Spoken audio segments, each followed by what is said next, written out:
Welcome to The Real News. I'm Mark Steiner. Good to have you with us. As we all know by now, Joe Biden has made his choice, and it's a complicated one for progressives especially.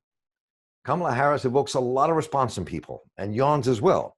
Her past as San Francisco DA and California Attorney General were mixed, with many feeling her tough-on-crime stances outweighed her restorative practices. But in the wake of George Floyd's murder, she sounds like she's part of BLM. This is significant, though. She could be the first woman of color, first Asian American, first Black American to become vice president. And with the growing power of progressive movement within the Democrats, this is an important step. It's not a minor issue. And some, like Jeet Heer, who writes for The Nation magazine, wrote this. He said, "Perhaps the best hope that America has is that the ambition and flexibility of a Biden-Harris team will ensure that they will yield to popular pressures they will most certainly will face." And we'll see if that's true. Others think she's proven much less and has not proven her to be a progressive voice, and that they can't support her. Well, what is the reality about what we're facing with Trump, and where will this take us? We welcome now to The Real News for the first time, Dr. Brandy Thompson-Summers, who's assistant professor of geography and global metropolitan studies at the University of California, Berkeley, and grew up in Oakland. Her book is Black in Place, The Spatial Aesthetics of Race in a Post-Chocolate City. And she's also working on a new book now that'll be coming out in the spring, I think, and joins us here at The Real News. And Dr. Summers, welcome. Good to have you with us here on The Real News. Thank you so much, Mark.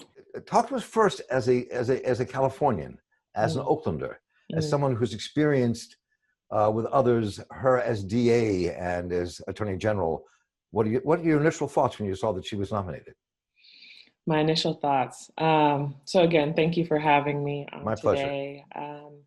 It's not only this connection to Oakland, but also Berkeley, and thinking about my family, lived in San Francisco. They migrated from Louisiana to San Francisco. So there's a lot of connections thinking about Kamala Harris. My initial reaction, I wasn't surprised. I think that there's a way in which the Biden group, his team, is looking to hope that representation means a whole lot to a lot of people. So to have this first woman of color, specifically identifying as a Black woman of color, but also Black and Indian woman of color, is something that's very significant and really is a nod to the work that a lot of Black women and other women of color have done in terms of putting really important issues to the fore. For me, I think I have been skeptical generally of the Biden campaign, but then also seeing the ways in which Kamala has, like you said in the outset, that she's had some policies that particularly are troubling for Black communities, specifically for working class and poor Black people in San Francisco. And so I'm curious to kind of imagine how they intend to first attack Trump, but then on the other hand, if they're successful, then what happens once they win an election? And I'm still unclear as to what it means in terms of our future. I mean, we think about the protests that are happening worldwide. It's not just in the United States, it's certainly worldwide, thinking about Black Lives Matter. And the political climate that's happening right now really requires us to think beyond representation and think more so in terms of, I'll say, for example, she's focused a lot on attacking crime, right? But really hasn't seemed to attack criminalization. And so if we shift the conversation to focusing on why more different populations are criminalized rather than the victims or perpetrators of crime, then that might be shifting kind of this conversation to a different lens, hopefully. Well, I was thinking about her record, which a lot of progressives are really focused in a very serious way around her record as both Attorney General and as the District Attorney for San Francisco. Yes. And they raised cases like the Larson case, Danny Larson's case, which people thought was a total travesty, with being set up by the police, and she wouldn't let him out of prison and kept prosecuting him. And there are other cases. And how she was criticized by judges for some of that behavior, and even though she fought against the death penalty for someone who killed a police officer, she said she was again putting people in jail for life for minor crimes after 3 strikes. She really was, as a result of her work, put a lot of Black and Mexican American and other people of color in prison in California for crimes they probably should not have been in jail for. That she could have done something different. She could have been the progressive voice, but wasn't.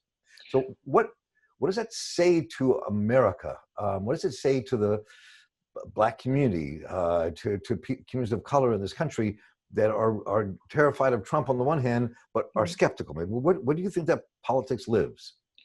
Well, I mean, I think, it's really complicated. So, on the one hand, she's flip-flopped on a number of issues. So if we think about the legalization of marijuana, first she was against it, then she was in support. And we know Biden hasn't come around yet in terms of supporting the legalization. But then there are others who are touting her progressive record in terms of thinking about the $25 billion settlement against Wells Fargo and other institutions after the Great Recession, right? How that was a huge feat, but then at the same time, she didn't prosecute One West Bank for the foreclosure violations. So it seems as though there are steps in the right direction, and then there's some kind of intractable move back. And I think for a lot of people, and we can't forget the truancy laws, right? Ways, right, right, right. So mostly Black and brown mothers were essentially cited and potentially arrested for their children not going to school. So people have long memories, especially in terms of fear that's been evoked, the criminalization, surveillance, the policing that has happened under these conditions. But then I think right now, as she's been attacked from the left as, Kamala is a cop, right? We've seen that happen, and it's probably going to come back in true form now. But her claims that she spent her career trying to reform criminal justice and reform incarceration, it rings hollow, I think, for a lot of people. It's difficult to think about this as a progressive move when in reality it seems more of an outdated way of attacking, again, crime rather than criminalization. And so I think with the last few months, these crises that are happening concurrently, the system in its way that we've kind of existed has been challenged by more progressive Black activism. And so for those people, I think they're now seeing that there are other options, that you don't necessarily have to go with someone who's a corporatist or who might, make some movement in terms of reform, but not really interested in abolishing the systems that are keeping them oppressed. So, I was thinking about this election in terms of where she stands, and people like Jeet Heer, I've interviewed number of times from The Nation, and when he said that there are a couple of different views here. One is that what Jeet would point out would be saying that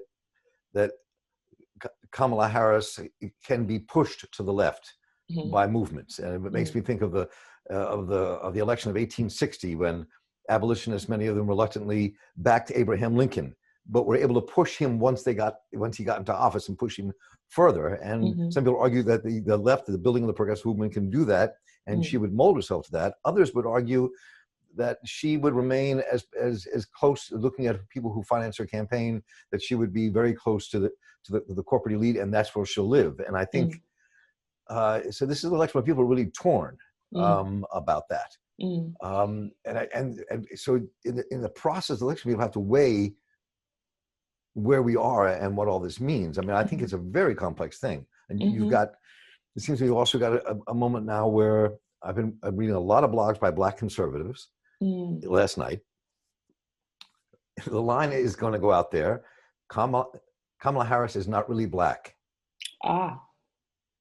Okay. I've seen that in 5 different blogs from 5 African-American conservatives who are friends, who I read their stuff, and I said, oh, and I write back, this is what you're talking about. Does that mean my children aren't Black? What do you mean? So I wrote to them that stuff back. And then on the other hand, you're also seeing that Republicans are not going to use her prosecuting and putting people of color in prison as a wedge, even though they were part of it as well.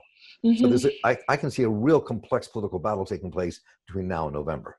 Absolutely. I mean, I think the argument that she can be pushed, or at least she can push and hold Joe Biden in particular accountable for different measures that he's had in the past. If we're thinking about 94, if we're thinking about the Anita Hill, Clarence Thomas hearings, and the other areas where we can go down a laundry list of reasons why there's been some critiques, a lot of critiques of Biden from the left and progressive people. But I think her record is being someone who supported neoliberal public-private partnerships, even in terms of like, support services and jobs for people in California.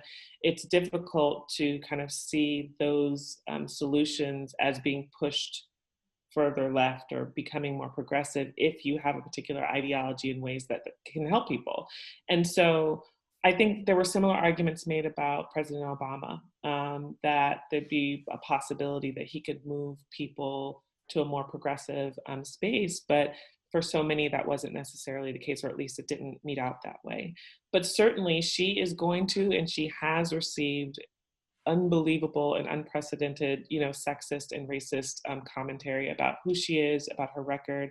I did see some conservative, I can't recall who it was, but he made an argument, and maybe it was even Dinesh D'Souza, was talking about how well, she's not African American because her father is Jamaican, and that not recognizing how Jamaica became Black in terms of the slave trade. Like there was no recognition that there were slaves in Jamaica, and therefore she has no connection to slavery. And so those types of arguments to diminish her identity, I think is probably their attempt to play into kind of these questions of diversity and culture and multiculturalism that I think a lot of people have and continue to have, and are fighting against the concept of identity politics. So she's got to fight so many different battles.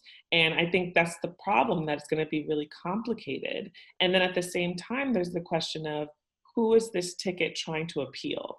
Are you trying to get more people to vote, or are you trying to sway voters who were going for Trump or who are on the fence to now go for this ticket? And I'm concerned that, let's say, Trump is doing the dog whistling right now, talking about, soccer moms or suburban moms. My concern is that, with white women, middle-class white women, educated or not, that they're not necessarily going to be swayed to support this ticket, and instead might continue, because they did previously, vote for Trump. Right. You can already see some of the racist response to the way Senator Kamala Harris interrogates people and pushes hard, whether she did in debate with Biden, what she does inside the committee. And so you get the misogynist thing about being too tough as a woman, Sure. And you get the racist misogynist combination of a Black woman actually getting in the face of somebody white and telling them something in a very Absolutely. pointed way. Absolutely. So those are kind of the almost unconscious, subconscious, and sometimes conscious ways that people respond to Black women. Mm-hmm. And that's going to be part of this as well. Absolutely. And I think what we're also seeing is the complexity of Blackness, and that she can be a Black woman and still have an Indian mother, right? That she can inhabit both of those identities at the same time, multiple identities at the same time. And I think that's what's troubling for a lot of people, is that they don't understand that. So their attacks will be, on her as a Black woman, despite the fact that she recognizes her cultural upbringing or ways in which she was really exposed to so many different ways of living, ways of seeing, ways of understanding the world. And so I think that's, what oftentimes we have to contend with generally. And now we're going to see this on the political stage in a much brighter light.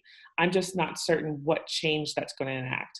We're definitely, again, seeing a lot of excitement around the concept of diversity, or again, multiculturalism.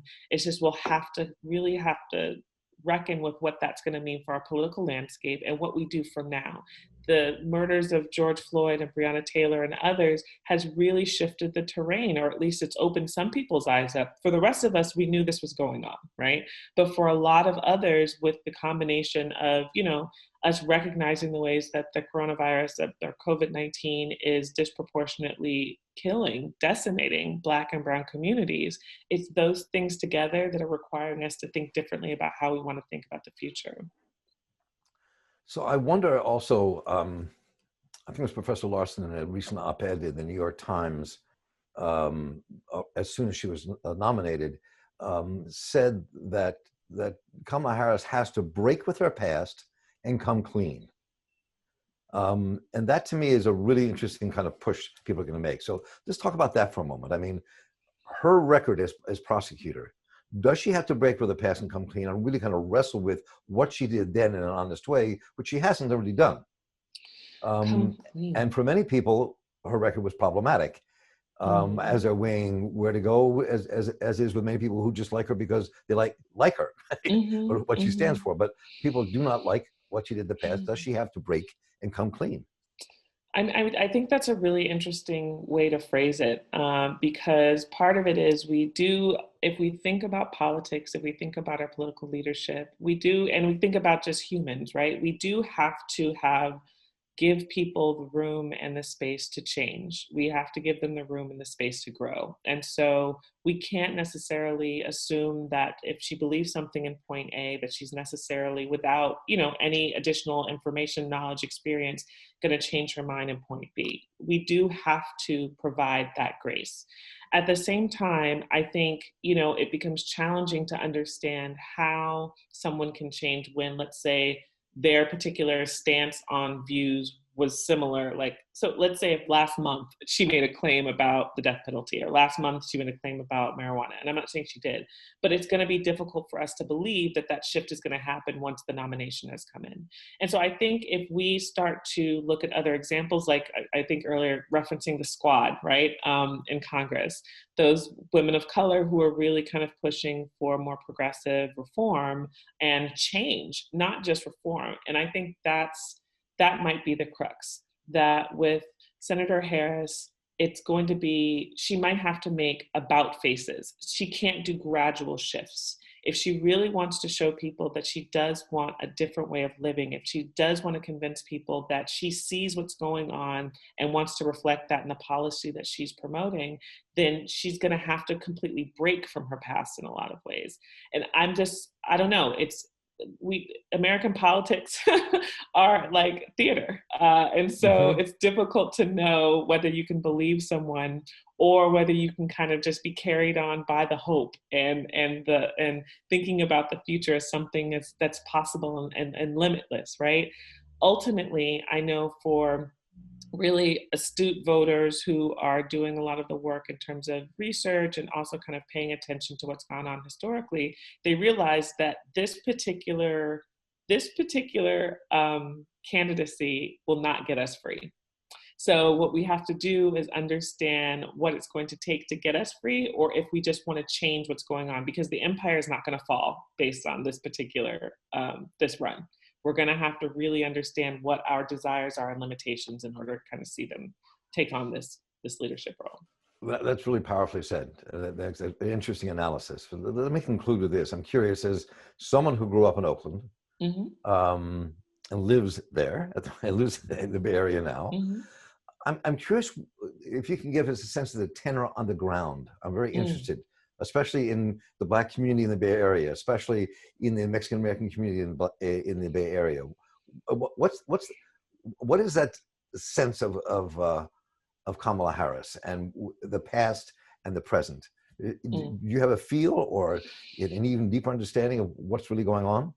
So, I moved here. I moved back here last year, and I recall even when I was living in Washington D.C. when she was running for Senate, when she was running for AG. Like I remember all of the different points in time where there were parties, there were celebrations when she'd win.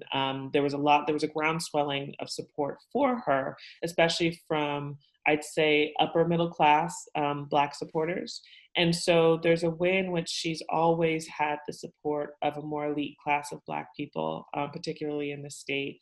And at the same time, I think that representation still matters. And so for even working class and poor people of color to see this woman, this Black woman, Black and Indian woman, um, be a first in so many different areas of her life, it's meaningful. So on the one hand, I think on the ground, this is the challenge of still sheltering in place and having the quarantine, that you actually can't walk the streets and really see how people are taking it in.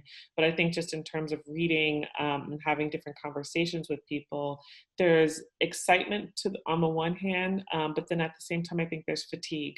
And so people are tired, people are sick, people have lost their jobs, people are putting their lives at danger because they might be essential workers. And so I don't know that they're feeling the same kind of excitement that they would have 2 and 3 years ago when everything seemed better.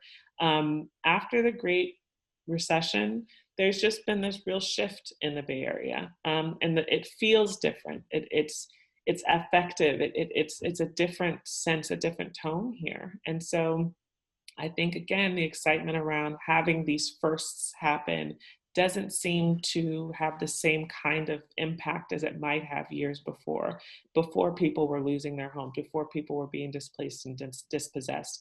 We're seeing more excitement and fervor around, the Moms for Housing activism than I think more of the political theater that's occurring on the national stage.